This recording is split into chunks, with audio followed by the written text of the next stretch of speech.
Hello friends, Balaji kitchen में आपનું સ્વાગત છે। જય બાલાજી, જય સિયારામ। આજે હું નવી રેસીપી લઈને આવી છું જે બાળકોને બહુ જ પસંદ આવશે, મોટા લોકોને બી પસંદ આવશે। એપલ કેક એકદમ હેલ્ધી અને ઘઉંના લોટમાંથી બનાવેલી છે। ઘરમાં રહેલા ઇન્ગ્રેડિયન્ટ્સથી જ આપણે બનાવેલી છે, તો બહુ હેલ્ધી કેક છે। આ તમે ટ્રાય કરજો ઘરે। તો ચાલો રેસીપી આપણે સ્ટાર્ટ કરીએ। તો ફ્રેન્ડ્સ, આપણે સ્ટાર્ટ કરીએ એપલ કેકની રેસીપી। એના માટે આપણે ઇન્ગ્રેડિયન્ટ્સ જોઈ લઈએ। આ ઘઉંનો લોટ છે 1 કપ, આ 2 એપલની પ્યુરી છે, આ 1/3 કપ મિલ્ક છે, અને આ હાફ કપ પાવડર શુગર છે, આ 1/4 કપ ઘી છે, આ 1/4 કપ દહીં છે, આ બેકિંગ પાવડર છે 1 ટીસ્પૂન, આ 1 ટીસ્પૂન તજ પાવડર છે, cinnamon powder, half teaspoon baking soda છે। ફ્રેન્ડ્સ, આપણે પહેલાં કુકર પ્રીહીટ કરી લઈશું। એના માટે થઈને આપણે એમાં નમક નાખ્યું છે, એનું તળિયું ઢકાય ત્યાં સુધી આપણે નમક નાખવાનું છે। એપ્રોક્સ 1 કપ નમક છે, અને એક સ્ટેન્ડ મૂકી અને આપણે એને પ્રીહીટ કરવા મૂકશું 10 મિનિટ। અને પહેલાં મોલ્ડ આપણે ગ્રીસ કરીને રાખી દઈશું, તૈયાર કરીને રાખી દઈશું। હવે આપણે કેકનું બેટર રેડી કરશું। એના માટે પહેલાં આપણે 1/4 કપ છે દહીં લેશું, અને એમાં હાફ કપ પાવડર સુગર આપણે એડ કરીશું અને એને મિક્સ કરી લઈશું।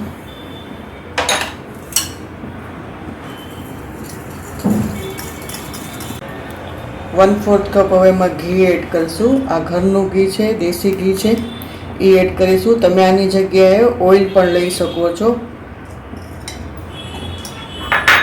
બટર લઈ શકો, ઓઇલ લઈ શકો। હવે આપણે એમાં આટો આપણે લોટ ઘઉંનો લોટ છે 1 કપ, એ એમાં ચાળી લઈશું। બેકિંગ પાવડર એમાં એડ કરી દઈશું, બેકિંગ સોડા એડ કરી દઈશું। હવે બધું આપણે મિક્સ કરી લઈશું।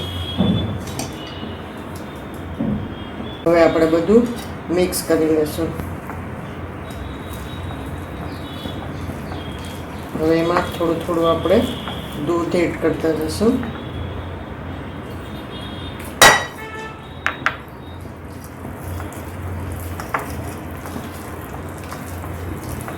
બહુ આપણે દૂધ અહીંયા પહેલાં એડ નહીં કરીએ, કારણ કે એપલની પ્યોરીમાં બી જ્યુસ હશે તો પતલું થઈ જશે।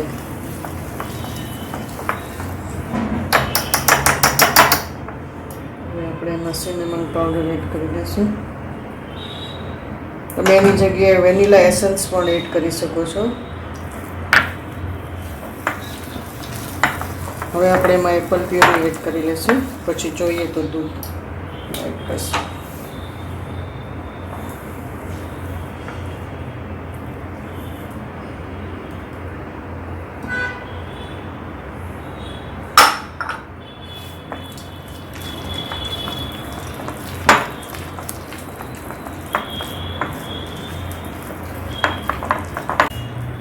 હવે આપણે એને એકદમ મિક્સ કરી લઈશું કટ એન્ડ ફોલ્ડની મેથડથી।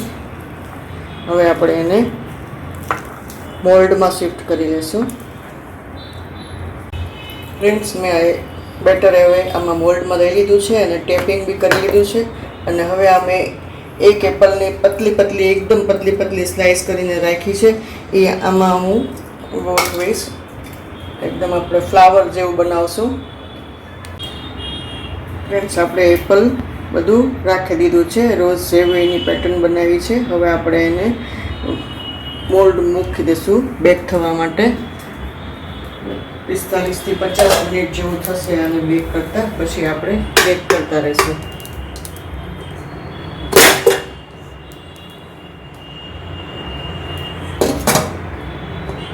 ફ્રેન્ડ્સ, જોઈ શકો છો આપણી કેક હવે ઉપર ફૂલીને ઉપર આવી ગઈ છે। 45 મિનિટ્સ થઈ ગઈ છે। હવે આપણે એને એકવાર ચેક કરી જોઈશું।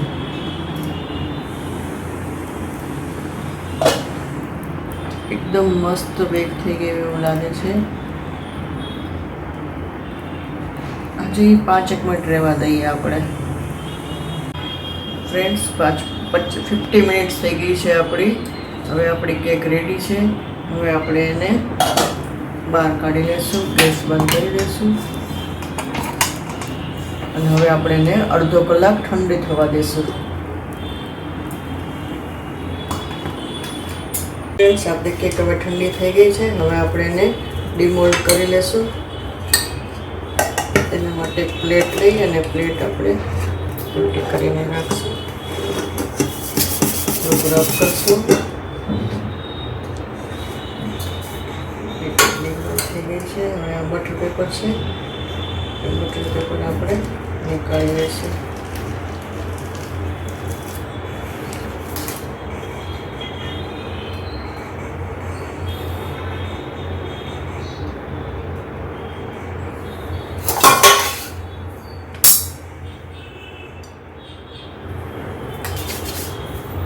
જોઈ શકો છો કે કેટલી સોફ્ટ બની છે. એના હાથમાં લઈને નજીક બતાવું.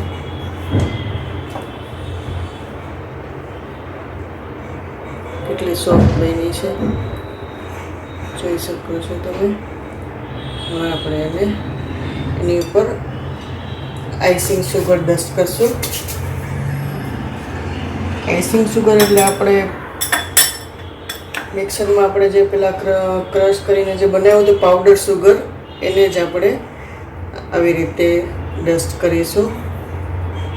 બહાર રેડી આઈસિંગ સુગર મળે છે, પણ આપણે આઈસિંગ સુગર ઘરે જ બનાવી લઈશું.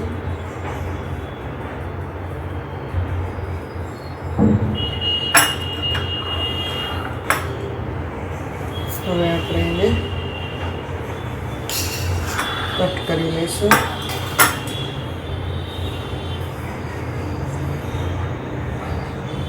જોઈ શકો છો તમે કેટલી સોફ્ટ બની છે આપણી કેકી.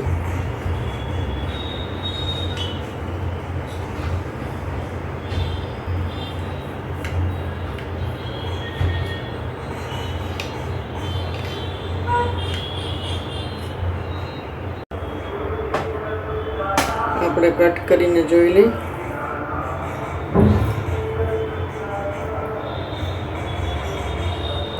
ફ્રેન્ડ્સ, આપણી એપલ કેક રેડી છે. તમને આ મારી રેસીપી પસંદ આવી હોય તો તમે મારા વિડીયોને ફેમિલી ફ્રેન્ડમાં શેર કરજો, લાઈક કરજો અને બાલાજી કિચનને સબસ્ક્રાઈબ કરજો આવી હેલ્ધી રેસીપી જોવા માટે થઈને.